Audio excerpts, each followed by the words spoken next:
Nice to meet you. And speaking of familiar faces, Iris asks, if at all possible, that you keep your camera on because she'd love to see your faces and talk to faces. So if you can, that would be incredible. So before I continue, I will read Iris's bio. As you can imagine, she's an extremely accomplished woman, and I don't want to make any errors, so I'm actually just going to read her bio. So if you will allow me to do that. A graduate of Stanford University, Iris Krasnow was the fashion writer for the Dallas Times Herald, and then moved to United Press International in Washington, D.C. as the national feature writer, where she specialized in celebrity profiles, including Yoko Ono, Billy Graham, Ted Kennedy, Norman Mailer, and Queen Noor of Jordan. Krasnow is the celebrated author of the New York Times bestseller, Surrendering to Yourself. I Am My Mother's Daughter, The Secret Lives of Wives, Sex After ... Women Share How Intimacy Changes as Life Changes, and her newest release, Camp Girls, Fireside Lessons on Friendship, Courage, and Loyalty. Krasnow's writing has been featured in many national publications, such as Parade, The Wall Street Journal, The Washington Post, and AARP publications. Iris has been a guest on numerous national television and radio programs, including Oprah, Good Morning America, Today, All Things Considered, and has been featured on CNN several times. So obviously you're in for a treat, and those are a lot of links that we're actually going to put in the chat for you. So whether it is to her website and to other things that are referenced, we will put those in the chat. So keep your eye on the chat, and also feel free to put your questions there and to talk amongst yourselves. Iris will first talk for a little bit, and then we're going to have what she said is a conversation. So she really welcomes your comments and your questions. And now it is my absolute pleasure, and please help me give her a very warm welcome in whatever way you would like to do that, whether it's with your reaction button or with your hands or in any other way. Please welcome Iris Krasnow. Thank you so much, Rosalia. The little part that you left off my bio, which is my proudest accomplishment, is that I have managed to stay married for 33 years. It feels like 330 years. If you're married, you know what I mean. And I'm the mother of 4 strapping sons. I do not have 31 and under, including twins. I do not have grandchildren, but I do have one beautiful grand dog. So, did you want to ask me a question first, Rosalia, or can I just start in? Why don't you ask me a question first? Sure, I'd love to ask you a question, maybe about your latest book. So it's incredible, 7 books. That's quite a repertoire, but maybe tell us a little bit about your last book, Camp Girls, and what perhaps was I just happen to have it right here. What a coincidence. So this is called, and this is really a great starter, because if this is called Finding Passion and Purpose at Every Stage, some of you in this call, and I think we have almost 100 people in this call, so thank you so much for getting up in the morning at 10 o'clock. I want to ask you a question you don't have to answer. How many of you have your pajamas on from waist down? Now, this is the beauty of Zoom. I am a baby Zoomer. Oh, someone put the thumbs up. I do not. I have to tell you, I am wearing black stretch yoga pants. But the beauty of Zoom is I don't know what you look like waist down, but some of you put on lipstick. I noticed everyone's dressed. So I went back to the summer camp of my youth at age 59. So talk about resurrecting passion and purpose at every stage. I went to my beloved summer camp in Wisconsin for 10 years, from 8 to 18, and then skipped 40 years and went back at age 59 to resurrect the camp writing program. And so, and we'll talk a lot about this as we progress, but at midlife, a lot of people wake up with an empty nest. They may have lost a partner. They may never have had a long-term partner. They may have left a job to raise families. And they wake up and they look in the mirror and they say, who am I beyond mommy? Who am I beyond daddy? What's next? Who do I want to be? And I get a lot of those emails really every week, is that I have an empty nest and an empty heart. And I'm only 50 or 52. By the way, I am 66. I know I only look 65. However, I am 66. No comments on that one. And so for me, my passion was, And often I'll tell people or ask people, what did you love to do as a child? Or what did you really love to do in college? You know, what part of you, you've been sitting on the sidelines of life, watching your family grow, or, you know, working. Maybe you've left a job and you forgot yourself. You forgot that primal place of yourself that brought you the greatest joy. And particularly during the pandemic, when we've been so limited, when we've gotten, you know, rid of so much noise in our lives. It's the noise, right? Got to be here, got to get here. I drive an hour and a half to go to American University, where Dean Carol used to be our dean of the School of Continuing, we called it the School of Professional and Extended Studies. And she found me and connected me with all of you. And I'm so happy, and you're so lucky to have her. But, you know, when you get rid of all this noise, you get to really think, who am I? Who do I want to be right now in my life? And, you know, Camp Girls is a book about going back to camp. And as I approach senior citizenry, the years that I was thinking about Medicare, and it would have been my 7th summer back at camp this season. But my new book came out, Camp Girls. If you went to summer camp, you're going to love this book, because it's not about me, it's about you. That's a little bit about me. And so I just loved camp. And so I love to be 66 with a teenage heart. And, you know, I often say that when we look at our age, we should not feel that that in any way prohibits us for being who we were meant to be. Like, we all know who we were meant to be all along. And this might sound very frothy, but in many ways, I've always felt like a camp counselor. You know, I was a camp counselor in my youth. I had 4 boys. By the time I was 39, I had 4 sons under the age of 3. Figure that one out. Twins made it happen. Same husband. Haha.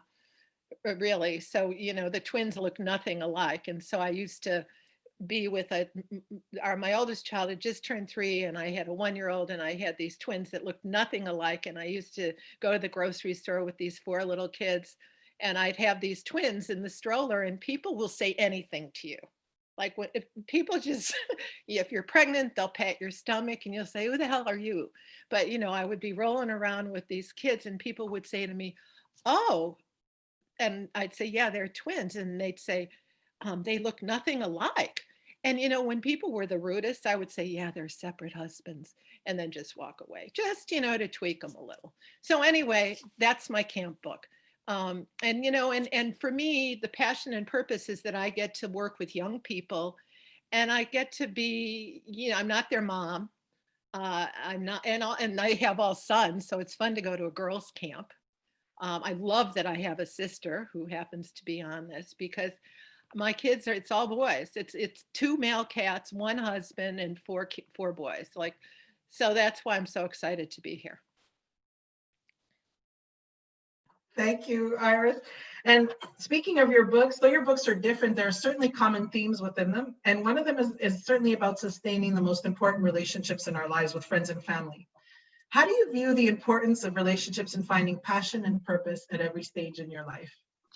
So thank you.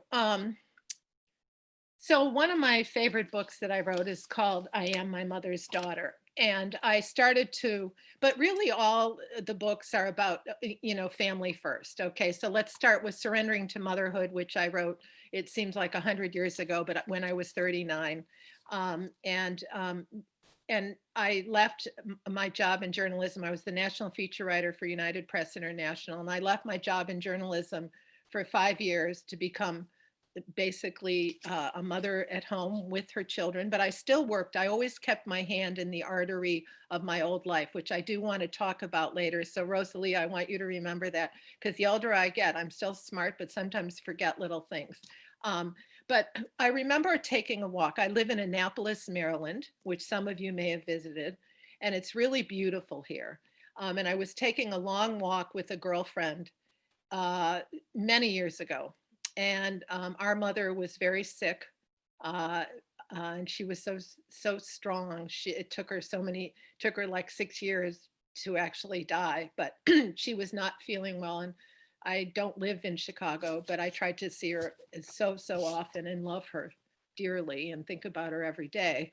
As many of you who've lost parents know, that it seems as they pass, they become larger in our lives, so in so many ways. In our souls, you hear their voices in odd and unexpected ways, and the power of their love fills you in odd and unexpected ways, and really fuels you. So I digress. So this friend of mine said, "Oh, my mother is 84, and she just had a heart attack, and I'm so mad at her." And by the way, something that happened like 11 years ago. And I really feel like I need to see her. But, she's never met my 7-year-old, and she's never met my 5-year-old. And I don't know how, Rosalia, these words came into my mind. But all of a sudden, I just looked at her and I said, that's a good idea, because you can't say I'm sorry at a funeral. So the relationship that we have with our parents, or our parent, with our siblings, with the people closest to us, may not be perfect. And, I shared a bedroom with my sister growing up in Oak Park, Illinois. I'm from Oak Park, Illinois, if anyone knows where that is. And they're not perfect relationships. I think the reason that I've succeeded in my writing is because I admit about the imperfection of life. These are not perfect relationships, but they're primal and important. And if you don't make peace with, and it may not be a best friendship, but if you don't make peace with the people who raised you and you're related to in this very small family unit, you're the one who's churning with remorse and regret. And it is a block to going forward.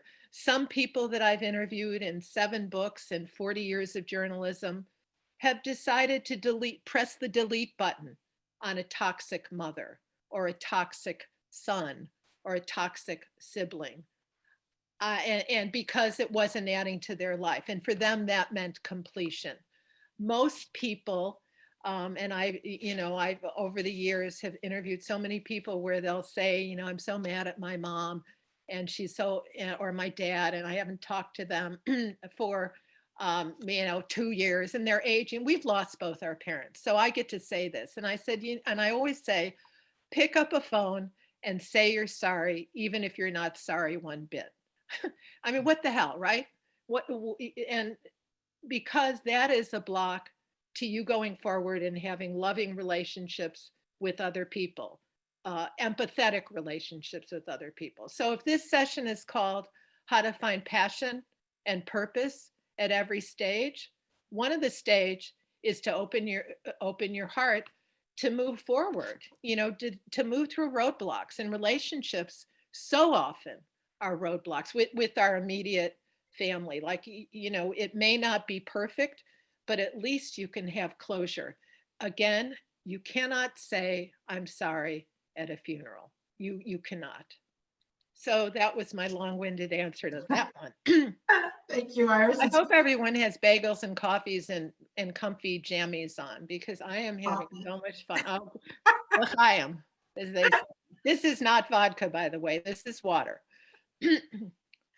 So Iris, speaking of relationships, and I have to read this, and Jennifer wrote, COVID is like dog years in marriage. Add an extra 10 years to that. And this reminds me a little bit, of your TED Talk about relationships. So I was wondering if you can talk about the genesis of that. And for all of you, for any of you who haven't seen it, I'll add the link in the chat. But can you talk a little bit about how that came to be? Yeah, so we're on the so my sister who's on this call is a family and divorce lawyer, and so I'm sure it's been a busy time. And for me, it's been a busy time as someone who writes about relationships, because people, long time, I used to write for Huffington Post. Now I've become the editor of an art publication, which I will share later. But one of my best read Huffington Post pieces was called Help, I Hate My Husband. Now, it wasn't a personal, it wasn't a personal, and sorry, I know there's a lot of guys on this. Let's just, we could switch that with Help, I Hate My Wife or spouse or partner. But if you Google Help, I Hate My Husband, which apparently a lot of people do, you will get me, you'll write me. So anyway, I've been married for a long time, and I feel like the ordinary in a relationship, a long-term relationship, ordinary is more important than extraordinary. The can't eat, can't sleep, shoot for the moon, fireworks, hubba hubba stage is biologically unsustainable. Actually, if you've read Helen Fisher's The Anatomy of Love, our ability as human beings to pant like, he, she, they are going to call, can't eat, can't sleep. And so the real test of a partnership that's going to go the distance is to surrender to the power of the ordinary. On my first date with my husband, with whom I'm still married, and I know exactly where he is right now, because this is where he always is, and this is a good thing. But on our first date, I'm a word person. I said, we were eating sushi, and he had never had sushi. He's from a smaller town than I live in now. And so I remember, let's play a word game. Think of one word. And we had talked on the phone, and I knew I liked him. I'd met him at a party. And I said, let's think of one word to describe each other. And he said to me, provocative. And, he's a handsome guy, good guy, really nice.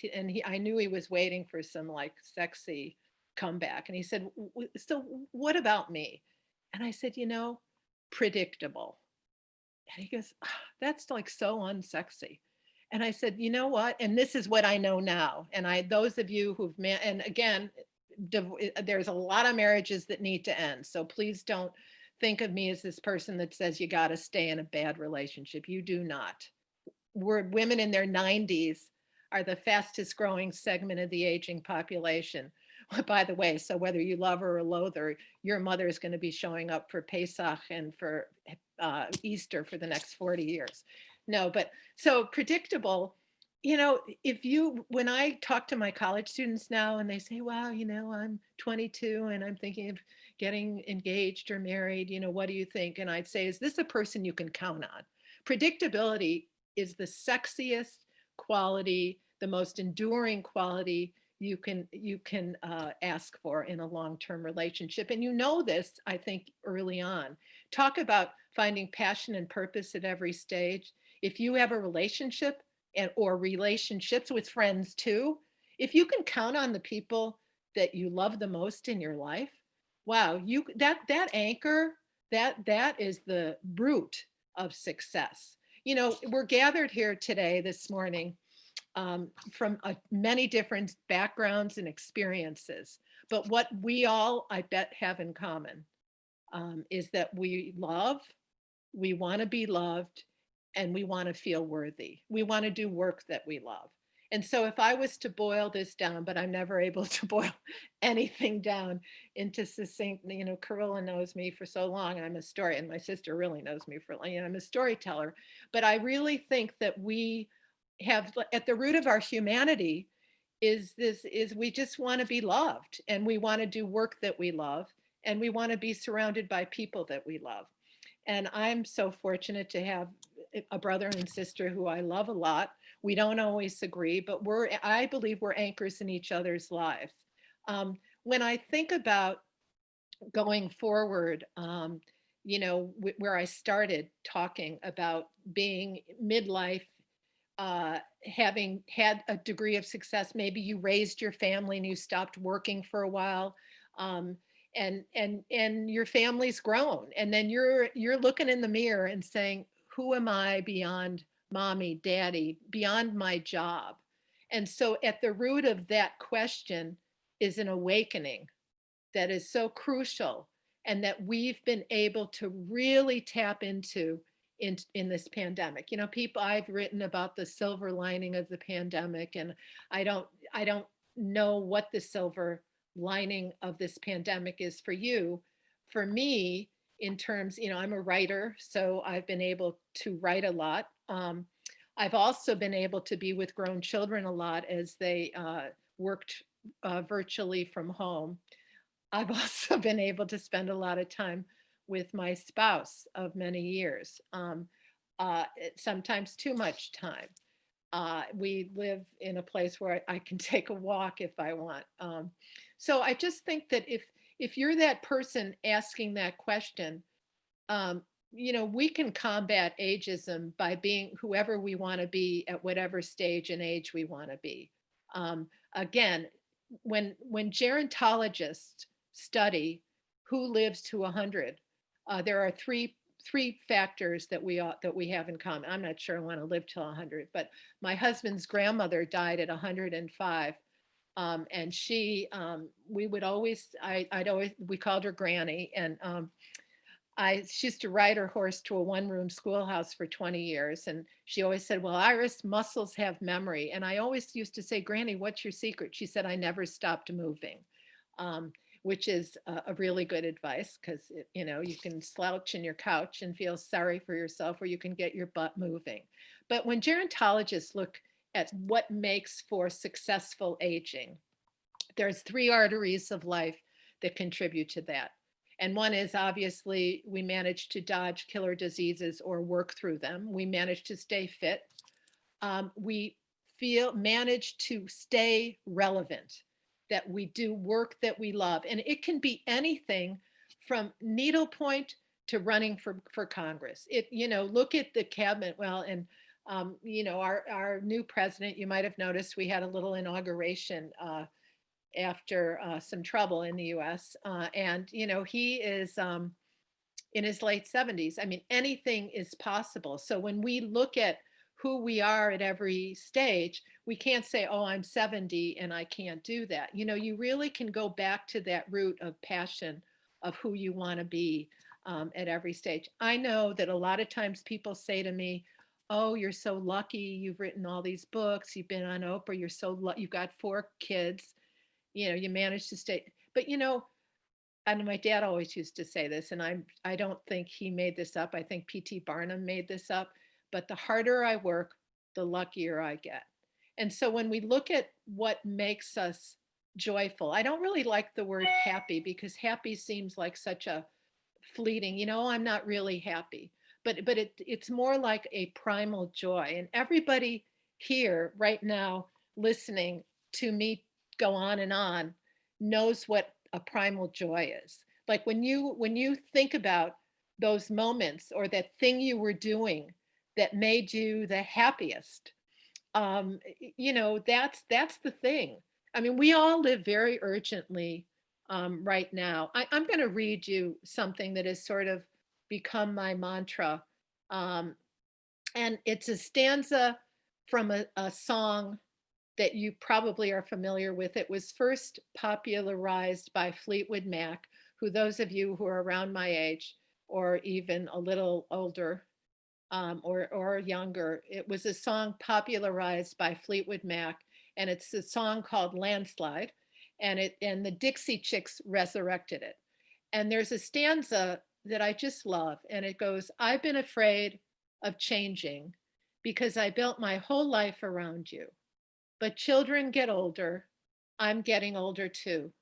Can I handle the changes in my life? Can I handle the seasons in my life?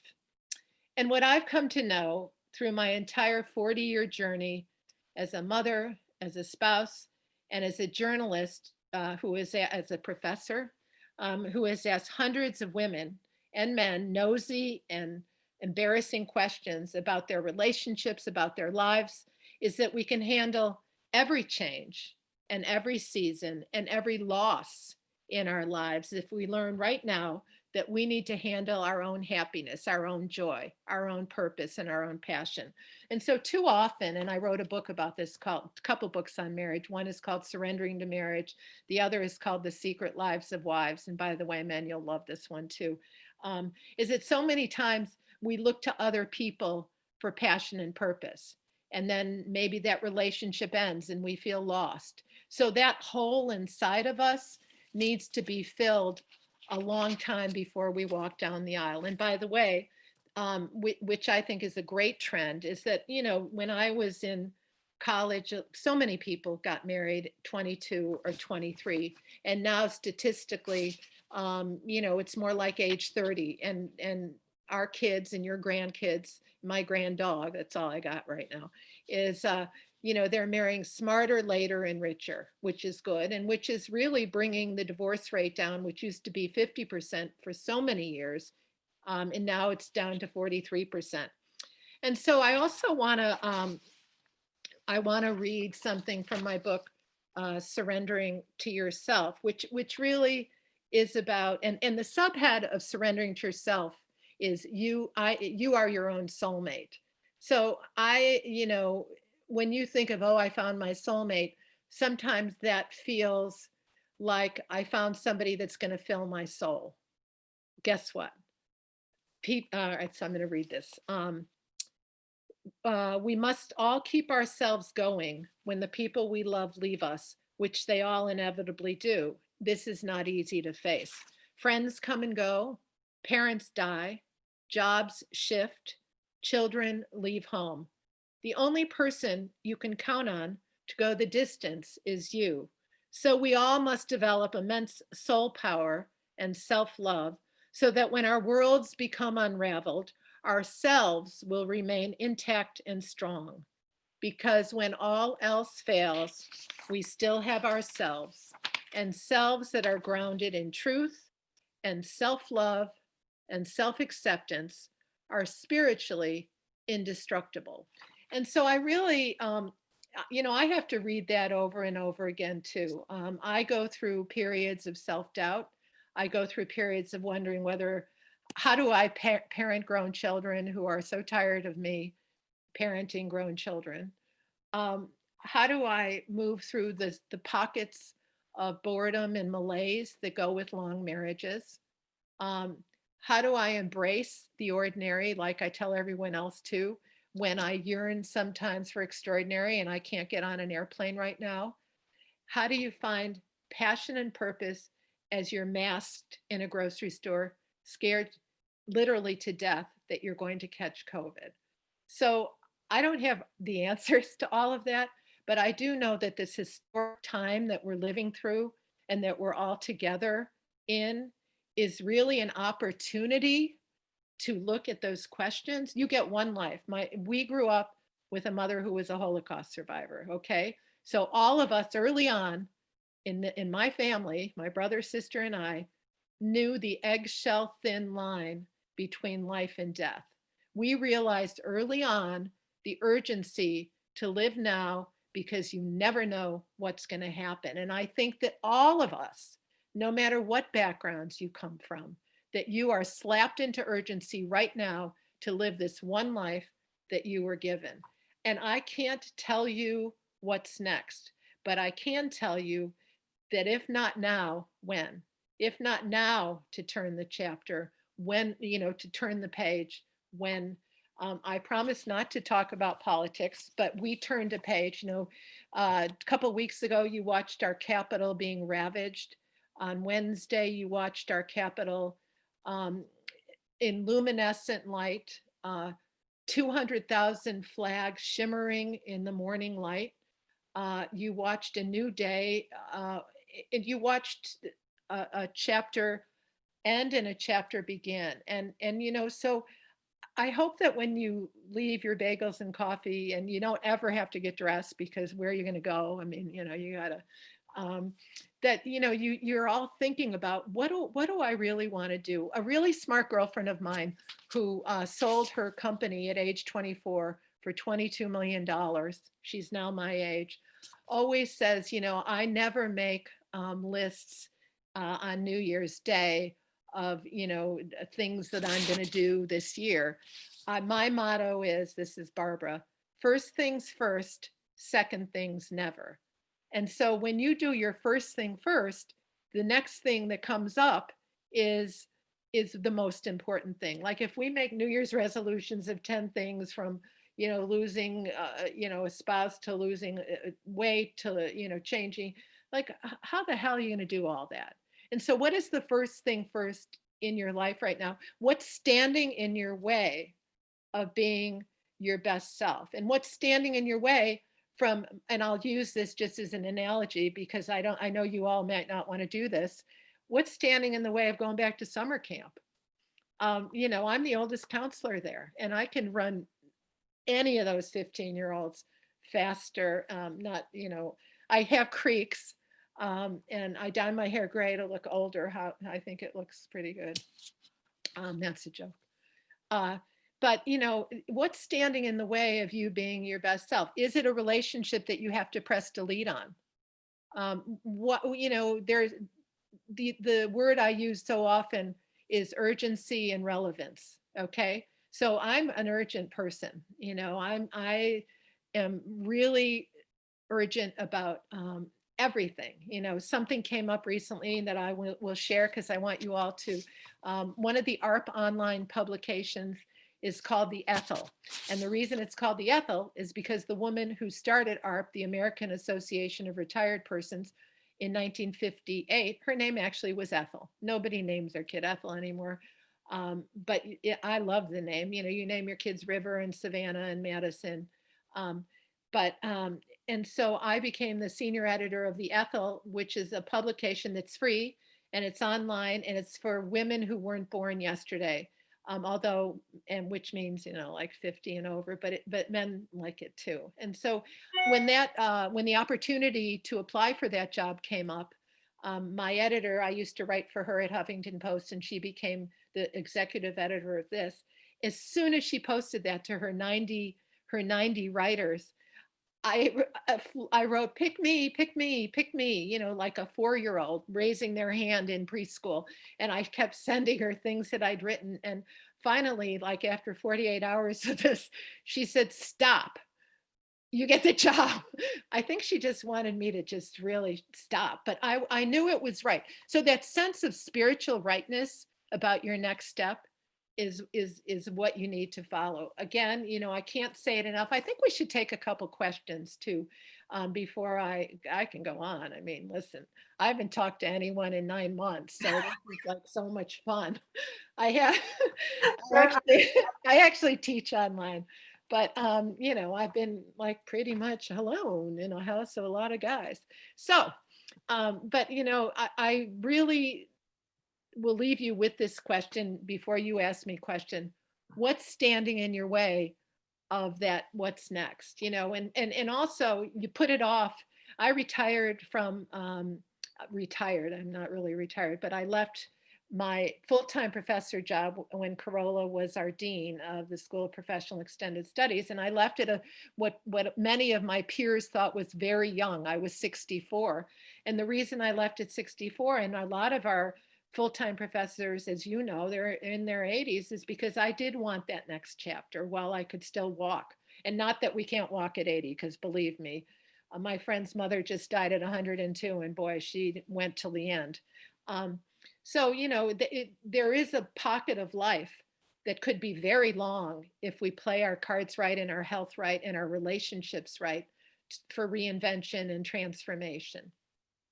So, Rosalia, what are the questions out there? So before we get to the questions, and I see one there, but Lorraine, one of the attendees here, mentioned that the word for primal joy in French is bonheur. And actually, you might be surprised to know that Iris would know that because she speaks French. Do you want to share how you learned French or why it is that you speak French? I do, but my sister Fran speaks much better French than I do, and I will not speak French. But I will tell you that our mom dodged the Nazis in Warsaw, Poland, which was her hometown, after her family was taken away in train cars to perish. And she moved to Paris, France, where she had some family. And she ended up living, and I'll make this short, with a Catholic woman. And she pretended she was Catholic probably for 12 to 13 years. And this Catholic woman had a Jewish husband whom she was hiding in her attic, a la Anne Frank. And so my mother spoke French beautifully because that was where she lived almost half her life, more than half her life. And she spoke French a lot. And so I love French and I can understand it a lot better than I can speak it. But I know that when I have un peu de vin rouge, that I speak it really well. That, after a glass of wine, for some reason, and again, I promise this is water and not vodka. It is only 10:41 here. But at 5 o'clock, I'll have a martini. But I love, that's why I just, when Carola became dean of this school, I was really happy for her on many fronts, missing her, but that she was going to a French speaking, beautiful, beautiful city that didn't have Donald Trump as president. I digress. The other thing I want to just say is that the first phone call, and I'm sorry if I'm offending anyone, but one thing, when I turned 60, I decided to just speak my truth, and that I wouldn't care what anyone thought of me as long as I was being kind, uh, legal, and that I was, opening it up to people disagreeing with me. But the first phone call our new president made was to your prime minister. And unlike previous times, we may actually find out what they spoke about. Yeah. So anyway, bon. Thank you. Hello, you brought up Corolla, so that's actually our first question is from her. And she asked, can you tell us a little about leveraging the power of the word to find one's passion and purpose? Writing is the backbone of a successful life. That is a great, great, great, the power of the word, she said, right? So it starts even with an email. Like, so many times I'll get an email from people of all age, and this is how we communicate now. And they'll say, "Hey, Iris," instead of "Dear Ms. Krasnow," and just to be as professional. I mean, I think about every single word when I write anything, because when you think about writing, like, some of you might be journalists, some of you might be authors, if you're a lawyer, anything you do in your life right now, the success of it depends on the power of clear, concise, detailed communication. And I always say, writing well, you may not want to be a journalist like me or an author, but it's the backbone of a successful life. I mean, even for me to write the executive editor of all these art publications and write "Dear Shelley," I didn't write "Dear Ms. Emling" because I know her for 10 years, but "Pick me!" exclamation mark. I am perfect for the job, period. Warmest regards, Iris.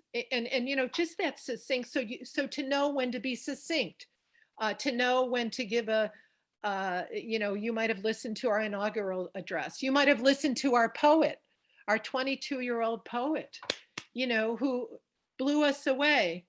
You are the light. So let's talk about that. The people that we have admired the most through our history, our orators, are people who inspire us through language. So pick your words wisely. If you've read the book, The Four Agreements, which is a very thin book, and I recommend it, the first agreement to success in life is called "Be deliberate with your word." Be deliberate. Think about what you are saying to people. It stings. I mean, I have said things to people that I'm sure have stung, and they have said things to me. I'm going back to this thing where you can't say you're sorry at a funeral. And man, if you know you hurt someone with those words, it is really good to make a sincere apology. Some people, as you know, and that at the root of that is empathy. How would you feel if somebody said that to you? And we all know, all of us have been stung by words, and all of us have been propelled by words, and all of us have gotten a job because of our words. And all you lawyers have gotten your cases succeeded because of your words. Life skills, like this is called, super skills. Tell me, I mean, the best skill. Skills. What did you say? PowerSkills. PowerSkills. Yeah, I knew it was to see my mind. It's, like not I may be a teenage at heart, but it's like a little bit of memory. But maybe, the most important power skill is to communicate clearly and powerfully and truthfully. Good question. Yes, excellent question. And I just have a comment from your sister you might that I found was interesting. Our mom told us she was French, as in born in France, and we were well into our teens when we learned that we were not French. So that's Well, interesting. that's really good. Thank you for coming on, sis. I call her sis, maybe some. And because my mother, and this is actually kind of a loving thing, even though it was a lie. When we were growing up, people in the United States, and maybe they would call people who were Polish, you dirty Polak. It was so degrading what people would say about people that were Polish born, that she never wanted us to, there was also anti-Semitism. So that coupled with, being Polish, she just did not want us to ever hear that, and being French. And actually, she was French. She wore silk scarves and she wore Shalimar perfume and she spoke French beautifully. You would have never known she was Polish until my sister found her birth certificate when I think she was 15 or so. And even then, and she said, you won't believe this. So anyway, family secrets, that's another one. And I just have to add to that because I've been a journalist for so many years, since I was 21 years old, and I've interviewed people, for everyone from Yoko Ono to Mr. Rogers to Paul Newman to Queen Noor to, just such a great cast of characters. Elie Wiesel, Billy Graham, uh, Cyndi Lauper's hairdresser. And I never really sat down, there's so much I want to know about my parents that I don't know. And you just assume that you're going to have time to ask them questions. I was 31 when my dad died. My sister was 32. And we just assumed that we'd have all this time. How'd you start your company? What were your parents like? And I want to tell all of you, and this is an order, you sit down right now with anyone in your family that is sick or is not sick but is older. And if you want to know something, not only can you not say you're sorry at a funeral, you can't say, so what was grandma like, or how did you start your job? And I get teary when I think about this. This is urgent for you and for your family. And I teach writing classes, and I always start with the art of the memoir. And I assign people, you must interview your mother or your father or your sister or your brother, or someone in your life that you don't know a lot about. You just don't know what's going to happen tomorrow, particular in this age, when so many people are stricken with the disease, the C.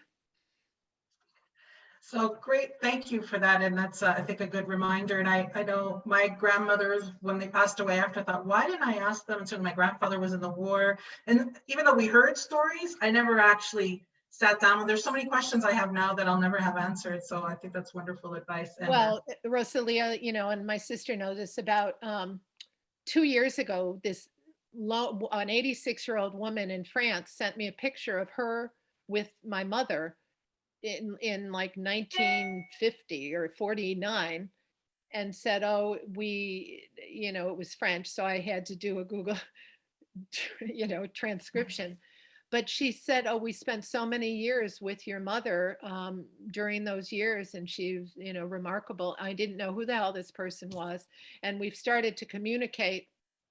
And it's interesting that those war years, I'm not getting a lot of information. A lot of people, how we might in 10 years, when our grandchildren, hopefully I'll have more than a grand dog by then, when they ask us, gosh, grandma, what was it like during COVID? Like, we may not even remember.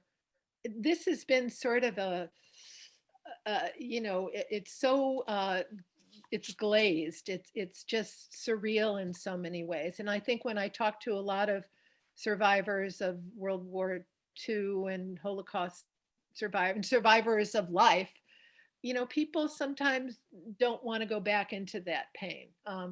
As a writer, and those of you who want to publish or have published, this to be true, or speak, that I like going back into that pain. I find that when you write your way through the dark tunnels of life, you do get to the light.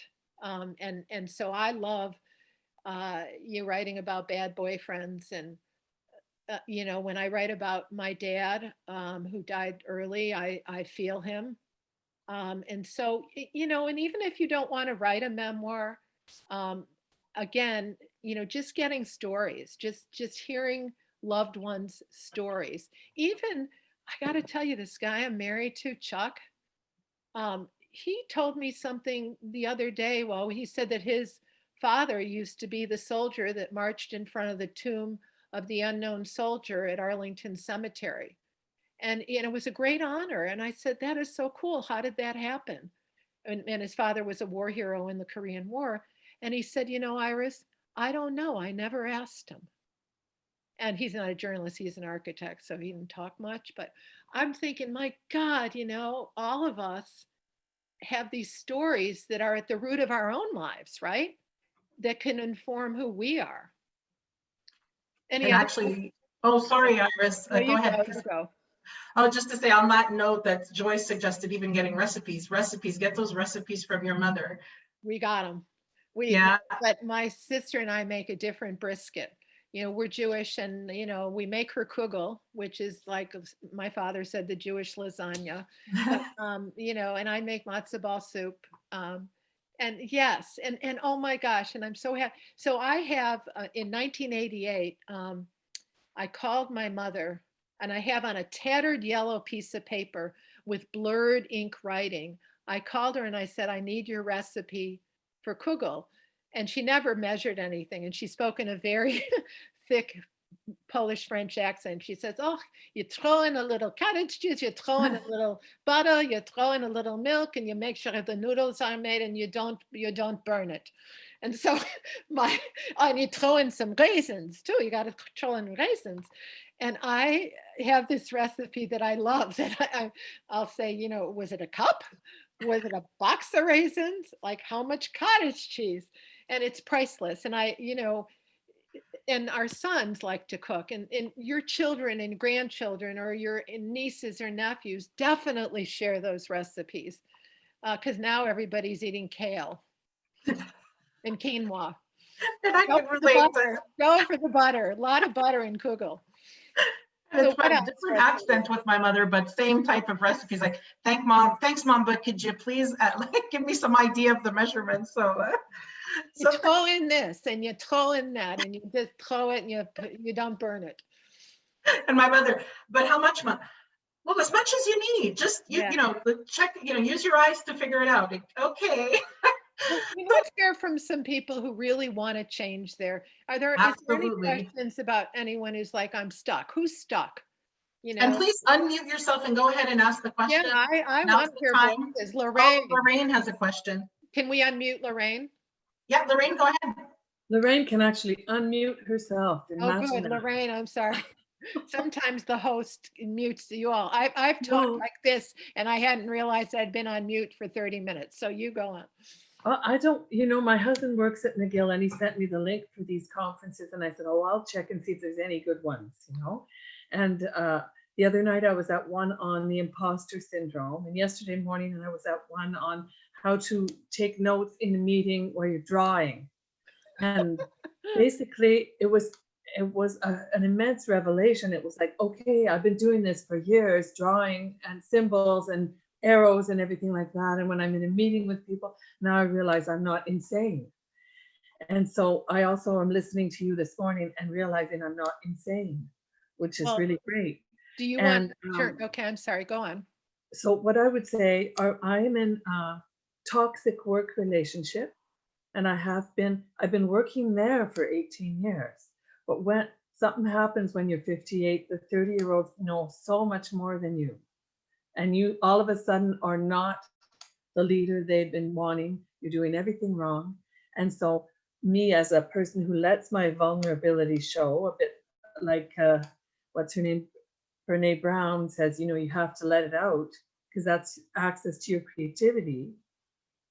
The problem is it's also access for toxic people to come. And so What's your, do you have a question about that?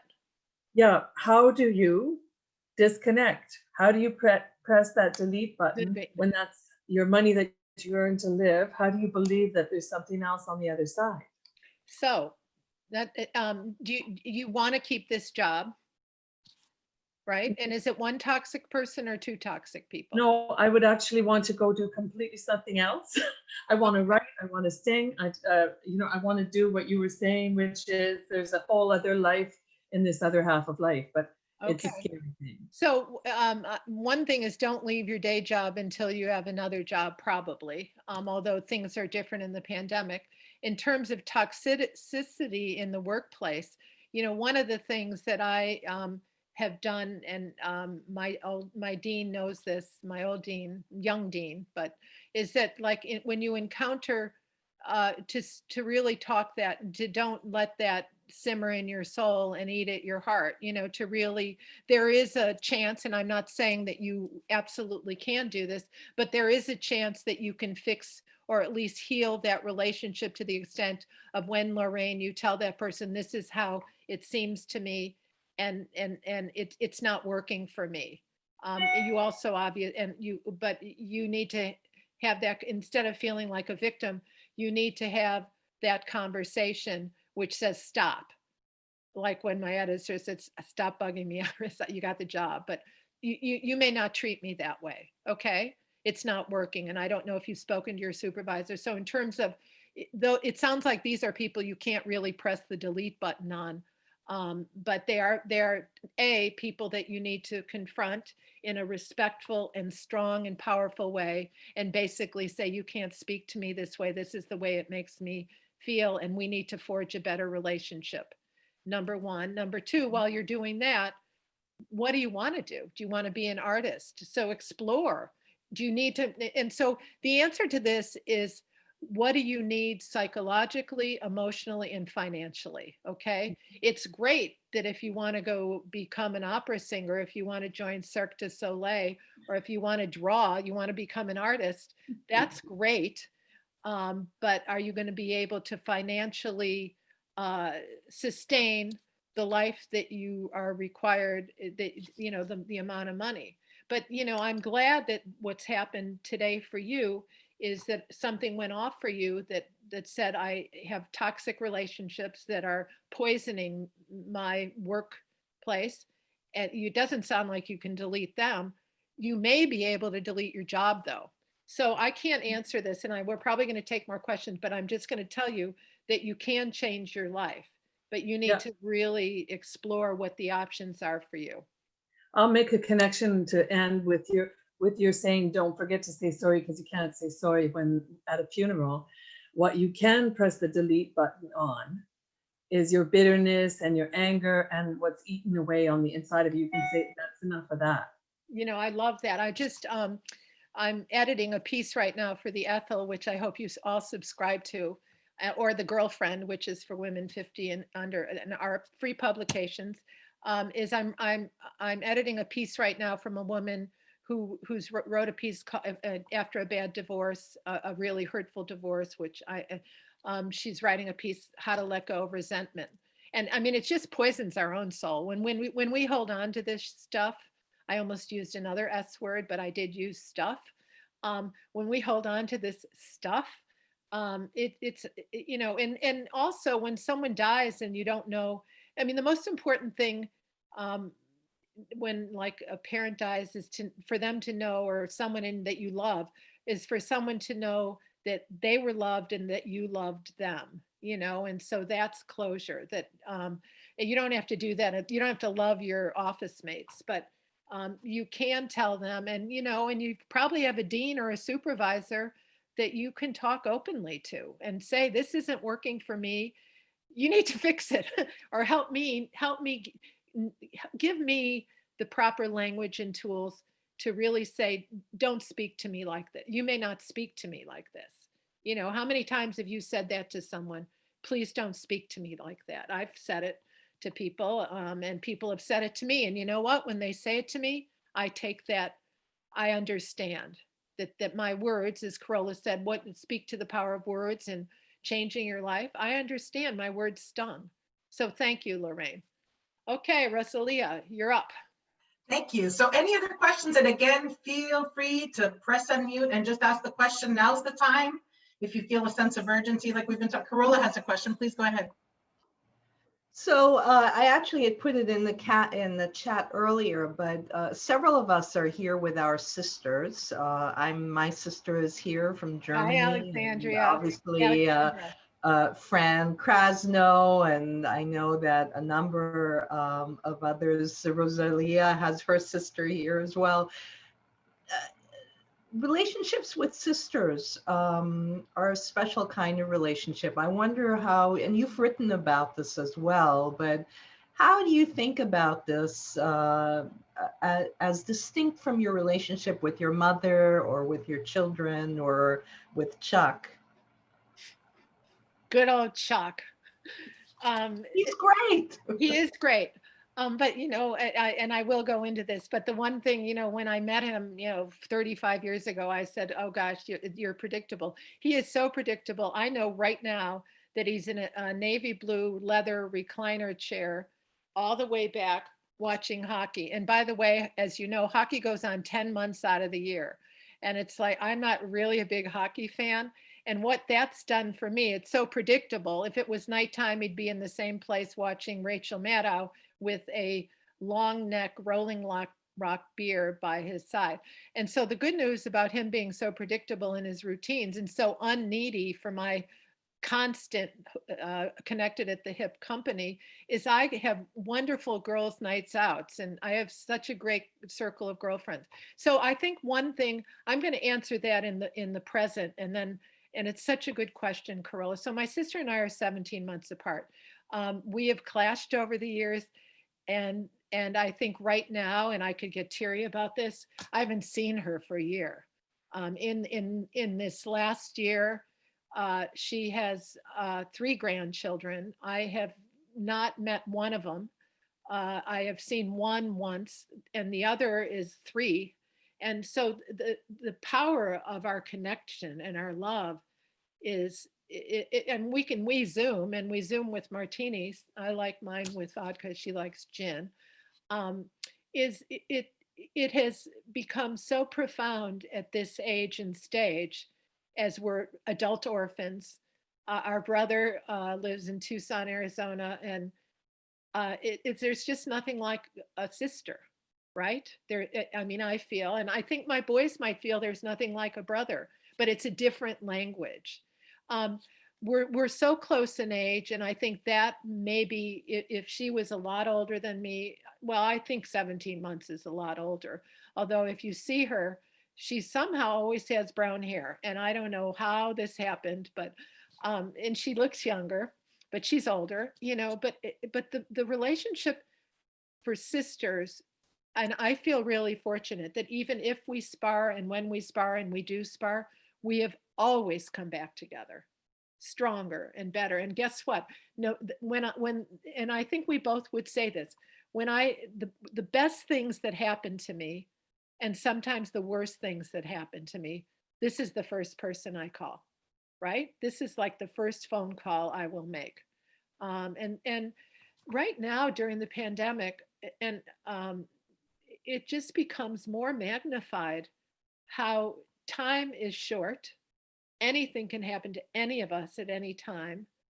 And we are not feeling like we can safely see our loved ones. I mean, I don't need to see a show of hands, but I'm sure some of you on, we have a lot of people, 70, 80 people.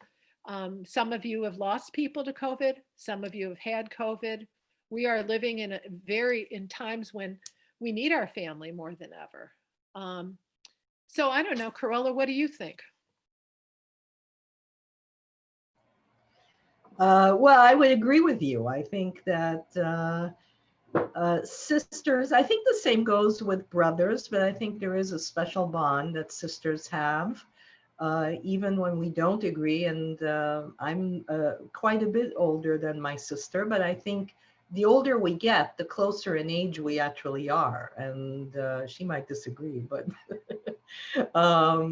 it's so I think that we complement one another. And it's interesting to your point about parents and grandparents. I think we each take different pieces of our parents and our history. and we process it in very different ways. And so when you put it together, it makes for a much more complete picture of the generations and of family than if I were to only look at things through my lens Well, alone. you know, I always think if anything happened to my brother or sister, I would be so adrift. And you know, you think of that. So yeah, she's in Chicago. I'm here. You're in Canada. Oh, Canada. I got to tell you, Canada looked really good these last 4 years. Anyway, I digress. Rosalia, Yes, bought anybody a else? house there. Oh, Fran has a question. Yes, please go ahead, Fran. We can't hear you. Okay, I've unmuted. Hi, everyone. So if someone had asked me about my relationship with my sister, I don't think I would have started with we've sparred or whatever Iris said. We've actually had a very close relationship. And I think Iris would agree. Birth order, I think, is really important. And when you have two same-sex kids that are really close in age and you're our parents, I think that Iris was in the middle, and it was like, she was like this with us as a kid. And that's why she's an amazing writer. She's got amazing, amazing skills of expression, because the way we were raised, I think, sort of created our personalities at a really early age. But I feel extremely close to Iris. And Look how beautiful she is. I'm just going to show you what my natural hair color is right here. I'm just saying, it's been about 5 weeks since it's been colored, and that's what my color is. So she got my dad's build. I got my mom's build. She grays like my mom, and I gray like my dad. So that's a lot of information. Oh, right. Yeah. So, but as a sister, I think we really have a special bond, and we really, like, I feel extremely close to my sister, and she has, in her books, she's always written lovely, lovely things about our relationship. So I just don't think I would have led with that we've clashed over the years, because I think we really do love each other very much. That's just my rebuttal. Well, Yeah, I I do mean, know, seriously. and that's so sweet. Thank you. I think you were, I was mad at you when you said, help, there's a spider in the bathroom. And we all thought you said there's a fire in the bathroom, and we all vacated our house when I was 9 years old because you don't like spiders. She did not write Camp Girls. But that, you know, that was sparring a little bit. And interesting, we both married architects. We both have 4 children. Sorry, who had theirs first? I'm just, And I think, oh, I did. Sorry. and I think we both would say family first. And, you know, I started Without. that. And so now we're in a fight because I said we're sparring, but no, we're not. No, we're not. I just felt a little badly, because that certainly that would not be the first thing out of my mouth in describing our relationship. We definitely, I think birth order, though, is a really important factor in our family. And when she and I both have 4 kids, and with my children, I was really very deliberate in making sure that birth order didn't mean anything, and that I was very deliberate in making sure everyone felt equally treated, because I think in our family, maybe we didn't. Well, it's interesting in birth order because your kids are 3 years apart. I have 2 kids that are 11 minutes apart. And so, you know, when you have twins, it's hard to, you know, one of the things, and thank you, I love you. And I'm so happy. And I hope that everybody also gets off this call and tells the person that you really love, that might not know how much you love them, that you love them. Because man, that's all we have right now. We want to love, and we want to be loved, and we want to feel worthy. And Lorraine, that's why I'm really struck by your question to me. And feel free to also reach out to me on iriskrasnow.com. I'm not a psychologist at all. I feel like a psychojournalist, really psycho, because over the years, thousands of people have dumped into my tape recorder or my iPhone about stuff going through. But we have the power to change our lives. And it comes from a sense of self-worth. And it comes from a sense of self-assuredness. And if people are making you feel less than rather than more than, and you don't need them in your life, you can press the delete button. And that's something we learned during this pandemic. Who do you Zoom with? You're not Zooming with your B- friends or C+.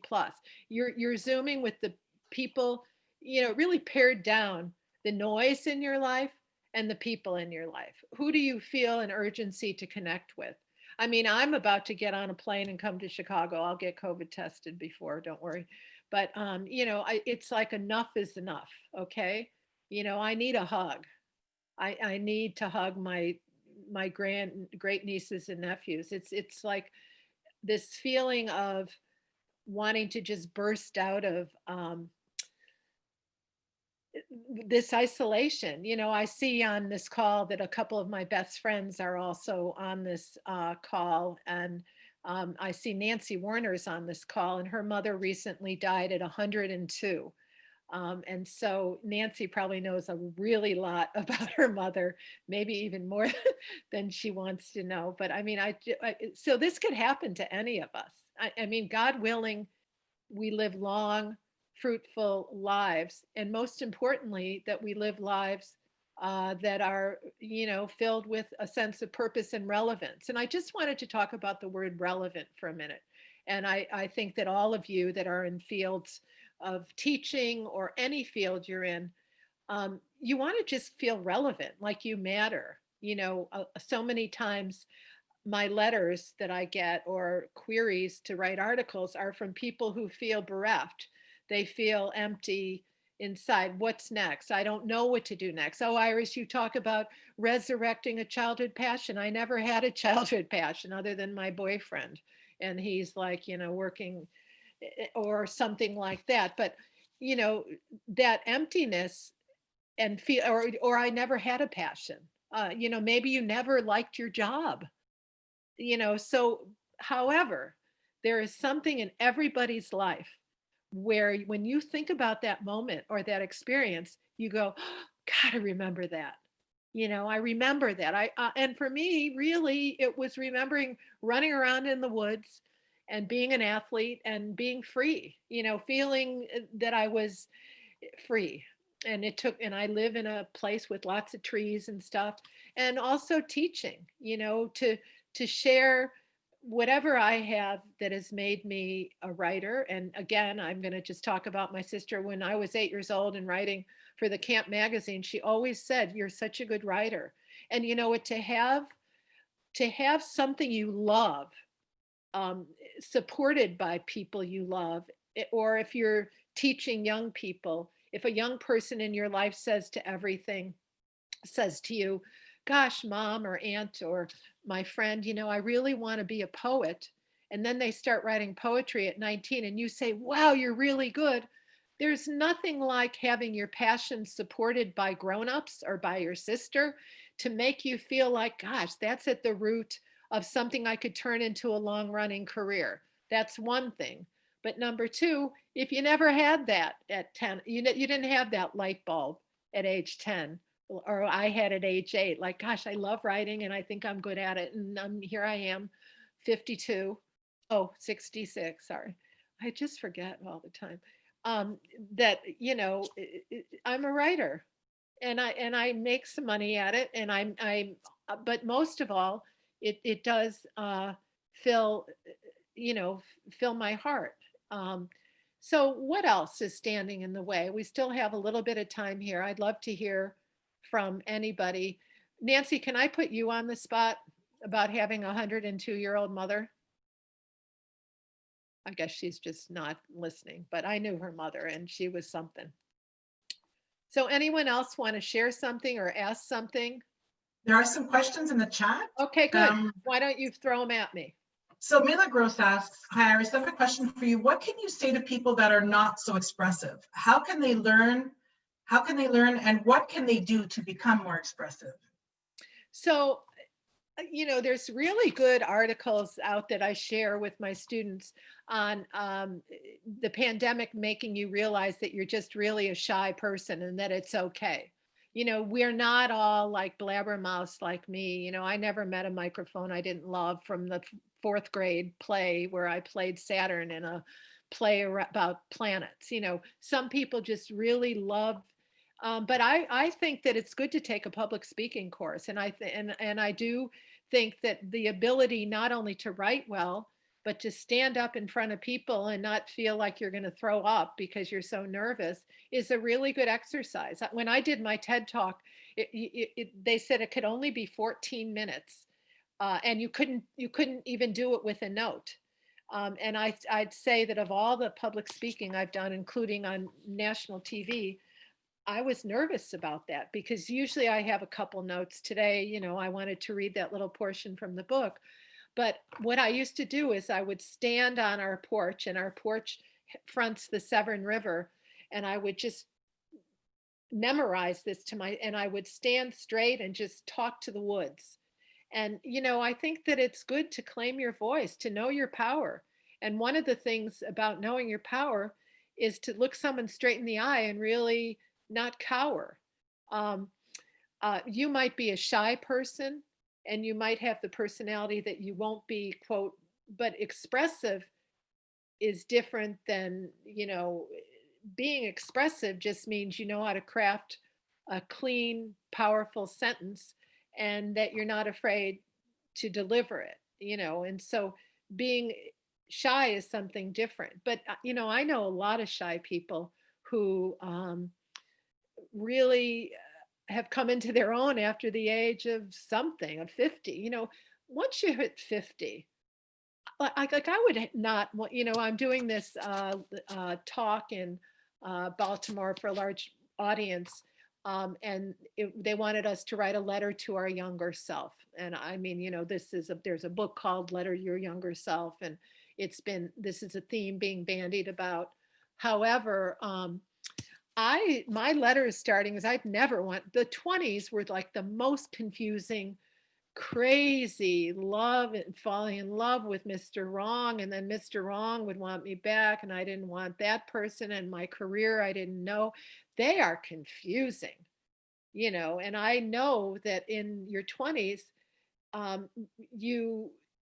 so I would say use your 20s to figure out who you want to be and what work you want to do and what your passion is, because in your 20s, if you really get to that could turn into a long running career. It also could turn into an established self-identity.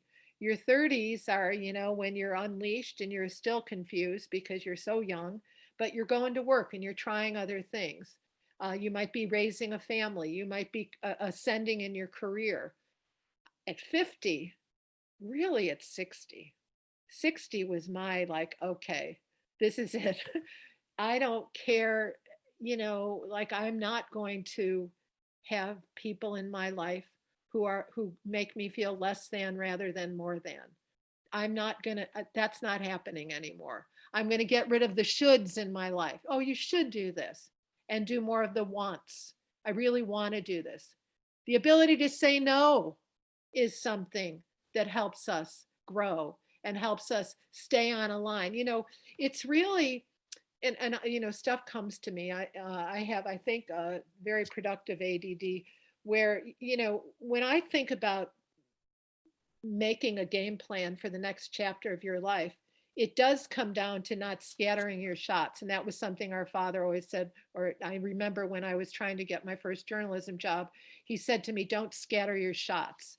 And he didn't own a gun, but he meant like to just really focus in on you want a journalism job, you got to write to like 100 editors in the country. And you need to, and it took me 3 years to get my first journalism job.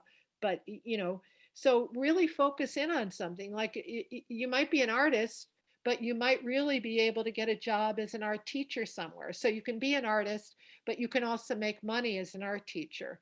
Maybe you're an attorney, a successful attorney who doesn't want to work at a large firm anymore, but you want to take private clients and hang a shingle. And maybe you're an accountant and you only want to work tax season. Maybe you're a journalism professor who doesn't want to go to meetings anymore. So you retire and you become a professor emerita and you teach like 2 courses a year and write books, that you really focus in on what it is that you need to do. And, if not now, when? This is a very urgent time for us to change our lives. Rosalie, are there any other questions? Yes, Aisha has a question, but before we get to that, just because we're running out of time, and if people want to, and we'll definitely not get to all the questions, so how can people connect with you if they want to continue this conversation? And we put up all the links for the magazine you're editing and your website, but what's the best way to reach you? So get on a Southwest plane and go to the Baltimore airport, and I'm 21 minutes from there, and I'll pick you up. That's one way. Awesome. And, we can sit on my porch like Corolla and my sister have done. We can eat crabs. I'm not kosher. And then, or that's one way. Someone's coming. On A my lot of them are. Okay, A. B, just write me at iris.krasnow@gmail.com. You can also communicate with me through my website where it says contact Iris. And just as an aside, I teach women independent of American University. I teach writing workshops for women called Voices of Women. And I have students from all over in these workshops. And maybe I'll actually do one for McGill someday. Oh, amazing. But so contact me. And, I hope, for me, I hope you got something out of this. But for me, I mean, I just think that I feel so fortunate to have a sister and a brother still. There's so many people who write to me that don't have family, and feel very isolated and lonely. And again, I realize I didn't complete this thought, and I will now, is that when gerontologists look at how do you live successful aging, there's three things: stay healthy, or stay fit, be productive, every single day have something to look forward to. Be productive, it might mean cleaning a closet. Like, hasn't it been fun to clean a closet during this pandemic? Seriously, like I spent a whole day cleaning a desk, and so stay fit, fitness and health. Number two, feel relevant, every single day have something to look forward to. Pick up, you haven't painted in 5 years or 10 years or 50 years, start painting again. Go on a virtual museum tour. There's all these virtual museum tours all over the country now through Zoom. And number three, and this is, I think, the most important, surround yourself with people you love who love you back. Those are the three arteries of life that add to successful aging. To have an intimate circle of people, and even if you don't have family, to, be in a community. Someone wrote me 2 days ago and said, my kids aren't home, I'm divorced, my friends I've deleted my friends, but I've made a new circle of really good friends doing pandemic Pilates. And so there's this pandemic Pilates group where she's just met these women, and they're all like besties, this will be her new, and you know what, old friends are great, but new friends are great too. And I also like to have friends much older than me and much younger than me. That is, one of my really close friends is 91. And she drives around in a red Cadillac after 2 scotches. I'm not advising this to anyone. And her pandemic behavior has been, she goes everywhere. She wears a mask, but anything that's open. And she says, look, if I only have 7 or 8 more years or 3 more years to live, I'm going to live. And that should be all of our mottos, because we don't know what tomorrow will bring. And all I know is that I've had a lot of fun doing this. So Corolla, thank you so much for connecting me with this group at CATS. And I got to see my sister, who we can have a martini later. And I just am really grateful to have had this opportunity. What I learned from all of you is that I talk too much. Well, Iris, the pleasure was all ours. I can certainly say that with 100% certainty. But do you mind if we end with Aisha's question, because she's been waiting? Yeah, I'm still here. You don't understand. I will stay all day if you want. It's not like I have theater tickets, okay? It's not like I'm going to a restaurant, all right? My husband and I are not going bowling. So I got all the time you want. Any question? All right. Okay, go ahead, Aisha. Hi, I hope you guys can hear me now. Yes. Hi, Aisha. Hi, thank you for the amazing session. I was just hearing all the sister talk, so I thought I should basically ask you one question, because I have a sister who is 10 years younger than me. And sometimes I struggle with the relationship in a way that, like, the things that I learned, or like which now I'm practicing, I realized that I learned them now, which I would have been much like sensible or happier if I learned them at an early age. So sometimes when I try to tell her, like, she thinks maybe I'm trying to control her, but I don't know how to basically make her understand that it's not that I'm trying to control her, but it's only the thing that I would want her to not repeat the mistake or like things that I've done which were like not so sensible, or like which like let's say, for example, if I want to have her a routine, like, you know, to follow up, like get up in the morning, do some exercise, because this is what lately I've been started doing. I follow a routine. I try to, Does like, she, Aisha, does she live with you? no. Oh, okay. So, so you're how old is your sister? She's 23 now, like she will be turning 24. Okay. So she's 10 years younger than me, so I'm So- not gonna say my age. So these are, so maybe you could start out by telling her how much she's taught you. What have you learned from your sister? And in a gracious, respectful, collaborative way, just say, I have learned so much from you. And I know, and I'm a control freak. I'm a collaborative control freak, but but I know that you could just say, please just know that everything that I say to you is out of love. I've made some stupid mistakes. She might not want to get up and do Pilates, but you can say to her that, I never, do as I say, not as I did, that, and maybe there's some things that you did that she's going to do. And actually we learn about mistakes in life through trial and error, but she just has to know you're coming from a place of love.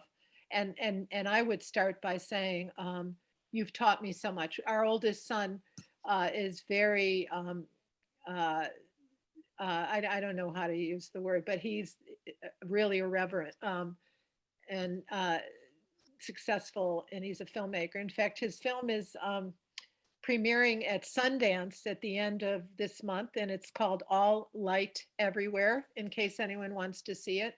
But Sundance is virtual, and it's much cheaper than flying there this year. And I know you all know about the Toronto Film Festival, which is so wonderful. But he always says, Mom, you're trying, and I'm much older than it. You're just trying to. You're telling me things that I don't need to know. I know.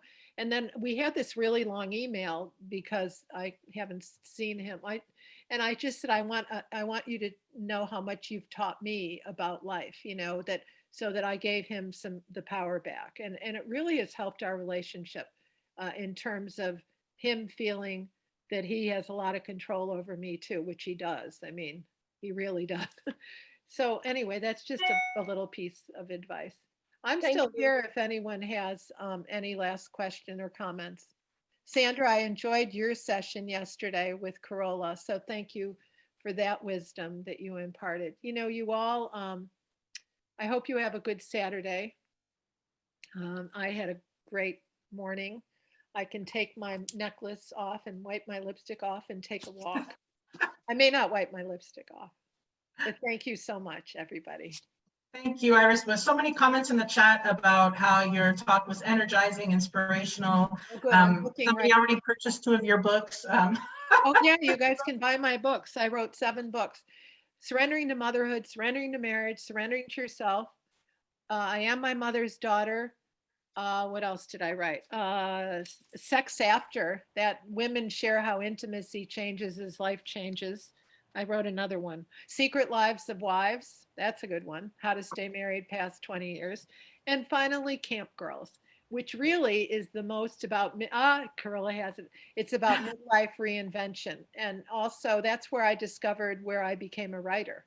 So anyone, these are just such great comments. Thank you. I love doing this.